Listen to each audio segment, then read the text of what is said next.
Ito mga kabanat, nagkaroon ng press conference itong si Tory, yung isang mataas na pulis sa Davao na siya ngayon yung mahandol o humahawak sa kaso, no, ni Kibuloy.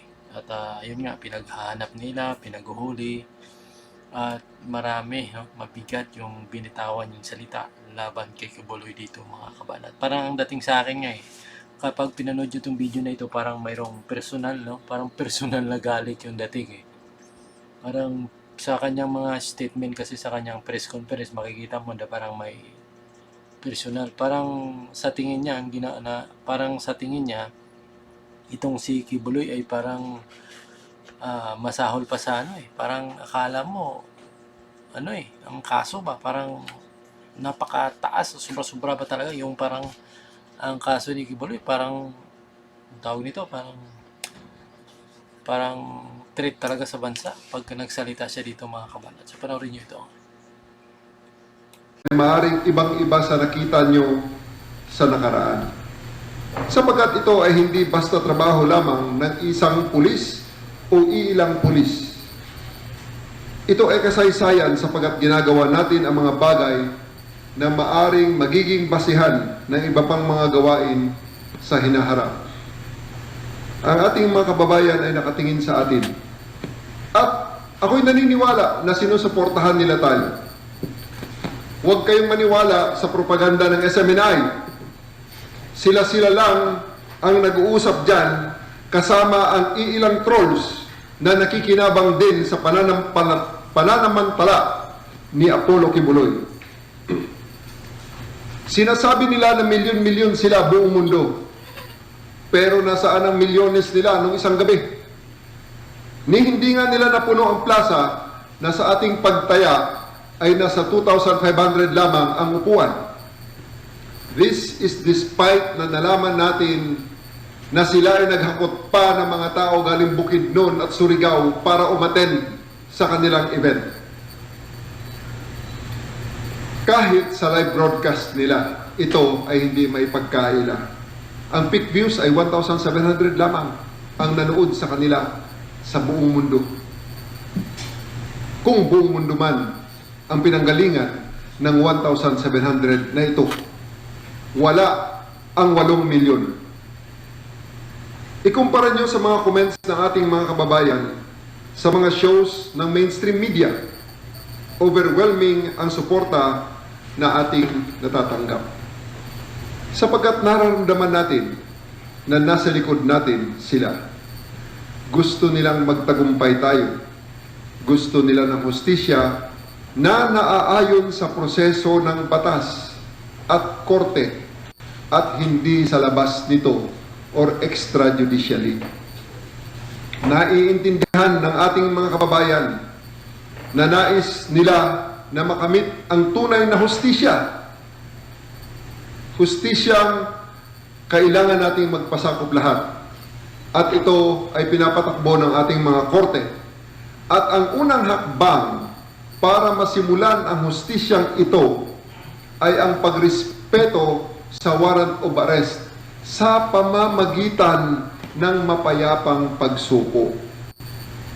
Tapos na ang panahong hinahanap natin ang hustisya sa kalsada. Nakita na natin ang pait na idinulot nito sa ating mga kababayan na hindi man lang nabigyan ng pagkakataong idepensa ang mga sarili nila, lalong-lalo na sa kanilang pamilya. Hindi tayo ang pulis na kinakatakutan ng mga tao. Tayo ang pulis na pinaniwalaan ng mga tao. Narito tayo para protektahan ang lahat. Siguraduhin na patas ang batas at ipakita na walang nakahihigit sa batas. Hindi lang ito tungkol sa pagsiserve ng warrant of arrest sa isang tao. Tungkol ito sa pagpapakita sa bawat Pilipino na ang kanilang pulis ay naririto para sa kanila upang protektahan sila at gawin ang tama. At bilang panghuli, uulitin ko sa inyong lahat, ginagawa natin ang trabaho natin, nasa panig tayo ng batas.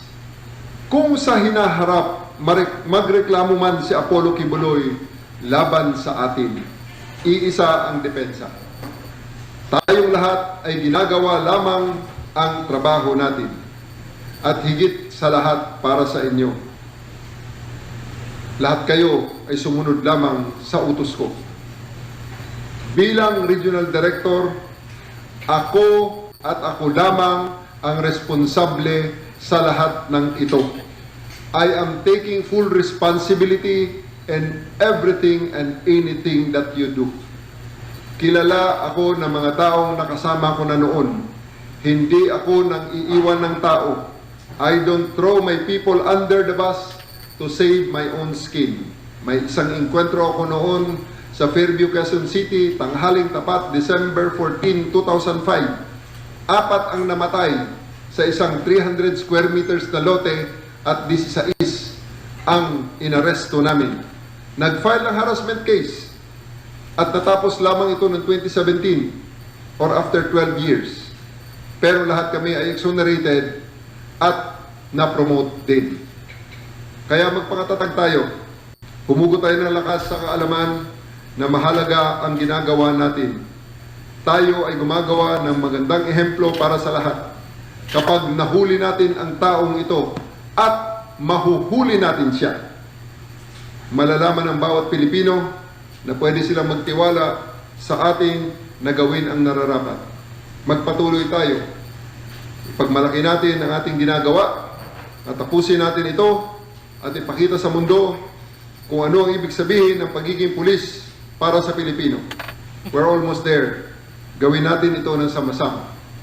Mabuhay ang PNP, mabuhay ang Dabueño, mabuhay ang Pilipinas, at mabuhay tayong lahat. Hanggang sa inyo pong pagretiro, would you react to that, sir? Bring it on. Hindi ako kaya ng kanyang boss na magtatago. Haharapin ko siya kung makulong ako, di makulong. Di ba? Bakit? Hindi naman ako ng first step na nagkawarat ko yun ah. Tingnan yung record ko, may warrant ako dati, nagpiyansa ako. Piyansa! Harapin mo sa korte. O, ano ngayon? Exonerated ako. General ako. Di ba? Major ako noon. Nung nagkawarat ako. Hanggang ngayon nga, hindi ko pa nakukuha yung